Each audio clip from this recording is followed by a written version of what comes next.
Assalamualaikum warahmatullahi wabarakatuh. Nama saya Muhammad Ariski dari kelas 11 IPA 2. Di video kali ini saya akan menjelaskan tentang jantung dan bagian-bagiannya. Jantung sebagai salah satu organ vital di dalam tubuh. Jantung memiliki tugas yang cukup berat, yaitu memompa darah ke seluruh tubuh tanpa henti.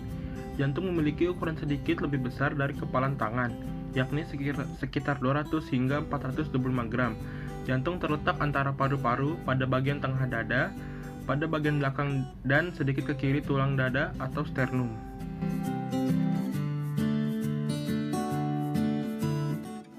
Yang pertama ada perikardium. Jantung terletak dalam rongga berisi cairan yang disebut rongga perikardial. Dinding dan lapisan rongga ini bernama perikardium, yang berfungsi menghasilkan cairan serous untuk melumasi jantung selama berdenyut. Perikardium juga berfungsi untuk mencegah gesekan yang menyakitkan antara jantung dan organ di sekitarnya. Tak hanya itu, perikardium juga memiliki fungsi untuk menyangga dan menahan jantung untuk tetap berada dalam posisinya. Yang kedua, ada serambi. Bagian yang juga dikenal dengan sebutan anterium ini merupakan bagian jantung atas, yang terbagi menjadi bagian kiri dan kanan. Serambi kiri memiliki fungsi untuk menerima darah bersih dari paru-paru, sedangkan serambi kanan berfungsi untuk menerima darah kotor dari tubuh yang dibawa oleh pembuluh darah. Berbeda dengan bagian lainnya, serambi memiliki dinding yang lebih tipis dan tidak berotot karena tugasnya hanya sebagai ruangan penerima darah. Yang ketiga, ada bilik. Sama halnya seperti serambi, bilik atau ventricle merupakan bagian dari jantung yang memiliki dua sisi, kanan dan kiri. Namun bedanya, bilik terletak pada bagian bawah jantung. Bilik kanan memiliki fungsi untuk memompa darah kotor dari jantung ke paru-paru, sedangkan bilik kiri berfungsi untuk memompa darah bersih dari jantung ke seluruh tubuh.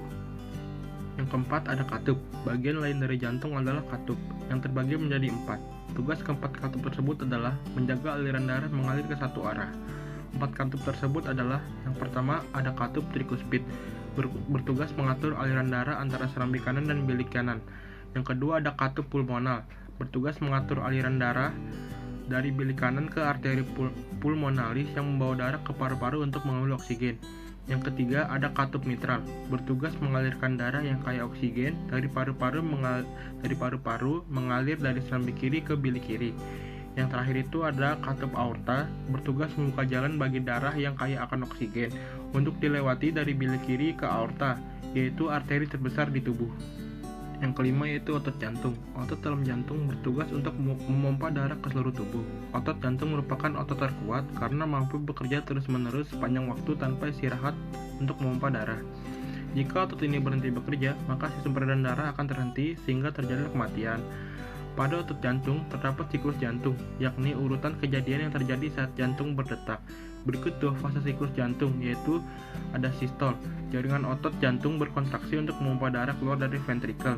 Yang kedua itu ada diastol. Otot jantung rileks terjadi pada saat pengisian darah pada jantung. Yang terakhir ada pembuluh darah. Secara umum ada 3 pembuluh darah utama yang terdapat di jantung, yaitu arteri, bertugas membawa darah yang kaya akan oksigen dari jantung ke bagian tubuh lainnya. Pembuluh darah ini memiliki dinding yang cukup elastis sehingga mampu menjaga tekanan darah tetap konsisten.